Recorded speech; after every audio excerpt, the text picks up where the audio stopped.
All right, let's talk about one of the biggest, most fundamental questions in all of tech, SQL versus NoSQL. This is a choice every single developer or data engineer has to make, and it really is the foundation for almost every modern application out there. So let's just get right into it. The big question is always SQL or NoSQL. And look, this might sound like it's just a matter of preference, like picking a favorite programming language, but it's so much more than that. This is a decision that has huge consequences down the line. And the stakes are incredibly high. Seriously, getting this choice wrong isn't just a small oopsie. It can absolutely cripple your system, make it slow to a crawl, send your costs through the roof, and just make everything a tangled mess to manage. So it's not about what they are, it's about when to use them. Okay, so first up, let's talk about the original champ, the tried and true standard, SQL. When you think SQL, I want you to think about one thing, structure. This is the world of precision and reliability. A really great way to think about SQL databases is to picture the architect. Why? Because an architect works from a very strict blueprint, a plan. And in the database world, that plan is called a schema. Everything has a designated place, all neatly organized into tables, rows, and columns. That precision? That's its superpower. So when do you call on the architect? Well, it's your go-to when your data is super structured and you know you'll need to run some pretty complex queries.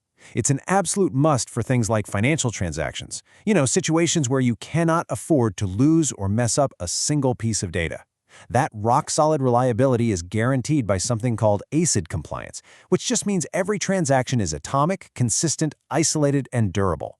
Think banking systems, big company reports. You get the idea. And I'm willing to bet you've seen these names before, right? PostgreSQL and MySQL are absolute powerhouses in the open source world, probably running half the websites you visit.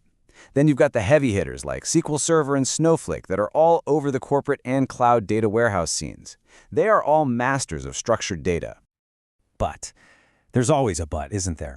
Here's the trade-off. That rigid structure, that perfect blueprint, makes it really hard to scale out across a bunch of different machines, especially when you're dealing with just mountains of messy, unstructured data. To get more power, you usually have to buy a bigger, beefier server. We call that scaling vertically. And that one limitation, well, it paved the way for a whole new way of thinking. Yep, that limitation is exactly what opened the door for a completely different philosophy. So now let's enter the world of flexibility, a world born out of the chaos and scale of the internet, NoSQL. So if SQL is our careful, meticulous architect, then NoSQL, well, NoSQL is the explorer. It's designed to go off the map to handle these giant, unpredictable datasets without needing a rigid plan. Even the name Not Only SQL tells you the whole story. It was built to solve problems that SQL just wasn't designed for. Now, here's a really important thing to get about NoSQL. It's not one single thing. It's actually a whole family of different kinds of databases. You've got document stores like MongoDB, which are amazing for flexible JSON-like data. You've got key value stores like Redis, which are just unbelievably fast for things like caching. And then you have these specialized tools like graph databases like Neo4j that are built from the ground up to map out complex relationships. So when does the Explorer get the call? Well, you bring it in when you're facing an insane amount of data. I'm talking terabytes, even petabytes. Think about that fire hose of data coming from all the smart devices in your home, or real-time server logs, or the feed of a giant social network.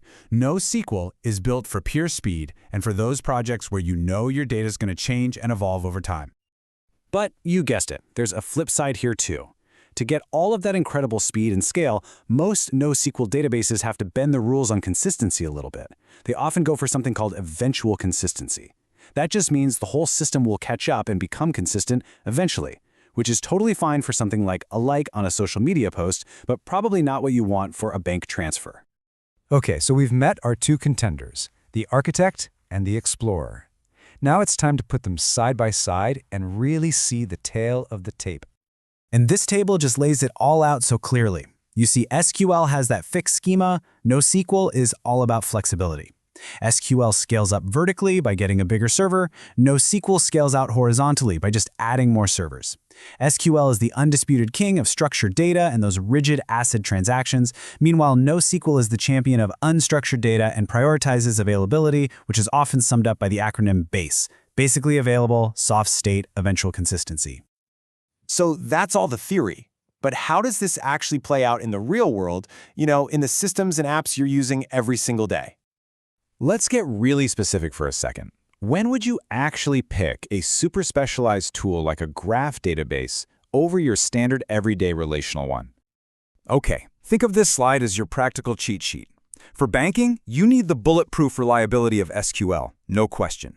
But for an e-commerce catalog where every product has different features and specs, a flexible NoSQL database like MongoDB is perfect. Need a lightning-fast cache to speed up your app? Redis. And for hunting down complex fraud rings, a graph database is literally built for that job. And all of this leads us to this really awesome master-level idea. It's a bit of a fancy term, but it's called polyglot persistence. It just means using multiple different databases for different jobs, all inside the same system.